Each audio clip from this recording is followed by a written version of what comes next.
個我哋可以講試當真嗰個墨魚遊戲2啊。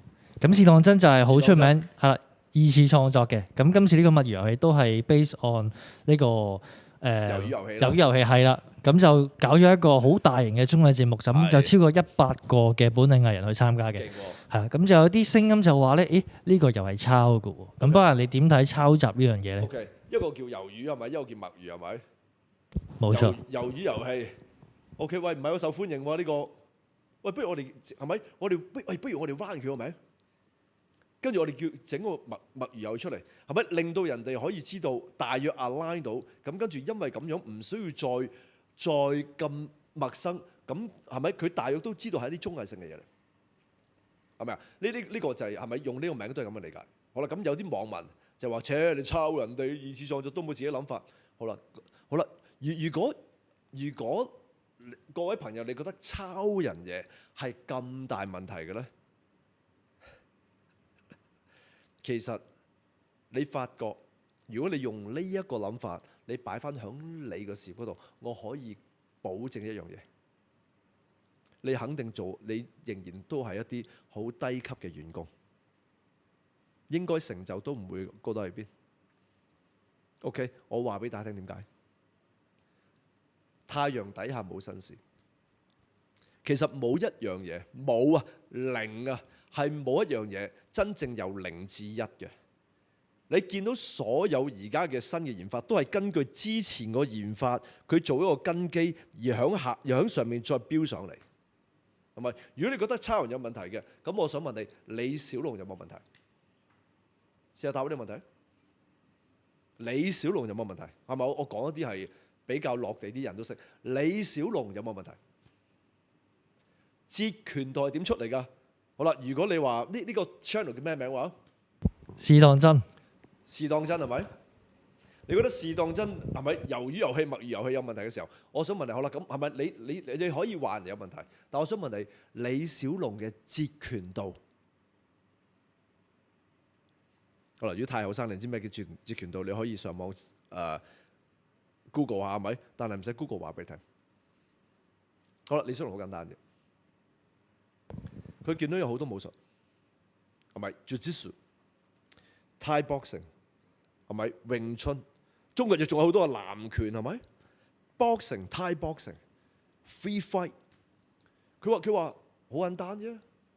每一個嘅武術都有佢嘅強項弱項，好簡單。我哋截拳道就係咩意思咧？我哋將我見到唔同嘅武術，我覺得有用嘅攞嚟用。跟住我變為一個我叫截拳道，即係話李小龍係抄人哋勁嗰啲嘢攞嚟用，形成佢自己一個 philosophy。有冇問題啊？各位有冇問題啊？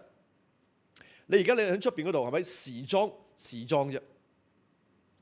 個款差唔多啦，大家左抄右抄啫係咪？我抄你呢樣嘢，我改少嘢。你而家你睇下出邊所有嘅電車。其實個 structure 係一模一樣嘅，個位 by the way， 改下時嗰款又出嚟，你唔話人抄人，係咪啊？你點樣識跑步嘅？你跑步動作，你可唔可以話我喺度跑步？你做咩跟住我做動作啊？你做咩學我跑步啊？可唔可以咁講啊？係唔得噶嘛？係咪？我哋就學人哋有咩做得好嘅，我哋攞嚟用，跟住喺入邊嗰度，我相信入邊嗰啲嘅遊戲應該唔同啊，係咪 Raymond？ 完全係自創嘅，完全係自創嘅。咁係咪魷魚遊戲、墨魚遊戲有咩問題啊？係咪？如果你話人有問題，基本上你唔明白呢個世界點運作，你唔明白人類係點樣運作。我哋有一句叫咩啊 ？Standing on the shoulder of giants 係咩意思啊？企喺巨人個膊頭上邊係咩意思啊？各位，如果你覺得抄人嘢有問題嘅時候，係咪啊？大家可以醒一醒，就係話 Standing on the shoulder of giants 嘅意思，即係話前人所做過嘅嘢。所有嘅知識智慧，你攞嚟用，係咪？呢個巨人已經出現咗，咁你喺個巨人個膊頭度睇呢個世界，你就唔需要再由頭又再做一次咁，我哋叫戇居啊，咁傻啊！咁當你有咁嘅諗法，你用你前人嘅方法，係咪？我魷魚遊戲，係咪？我叫墨魚遊戲 understood 咗，令到多啲人睇到我哋呢個節目，有咩問題？係咪 run 人哋成功嗰啲啊？咁跟住每一代都係咁睇，我點樣係用之前啲人已經做過嗰啲嘢，我再學咗，我再改變某啲嘢，就係人類就係咁樣進步啊！就係因為前人有做嘅嘢，我哋後人就用佢，唔係就咁嘅照抄喎，改良一啲就咁去。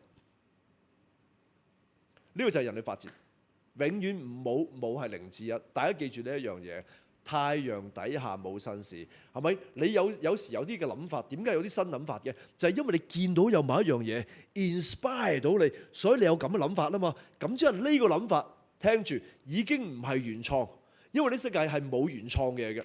點解 Rice Brothers？OK，Rice Brothers， 好啦，大家如果你係話呢個嘅 channel 抄人哋嘅時候咧，睇住咯喎 ，Rice Brothers 佢，大家其實知唔知邊個係 Rice Brothers 啊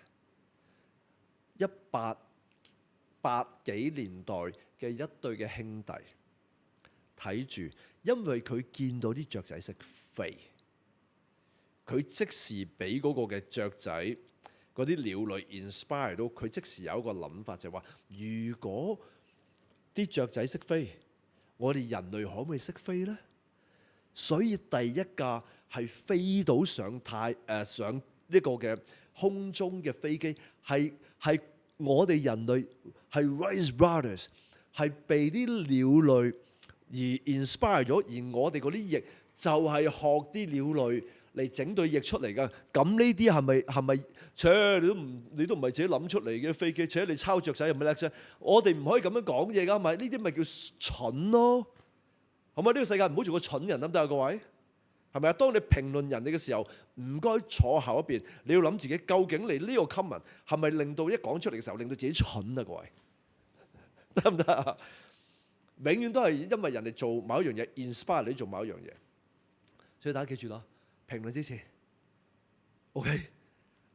留意下自己講嘅嘢有冇智慧先 ，OK？ 嗱，入到你朋友就記住啦，係喎，真係啱喎 Brian Sir 你咁樣講係咪？咁我哋係咪？我哋咪可以 benchmark 其他嘅產品或者服務響翻自己度？冇錯，OK？ 中意咁嘅概念，你覺得我哋呢個 channel 幫到你，記住 subscribe 我哋 channel，OK？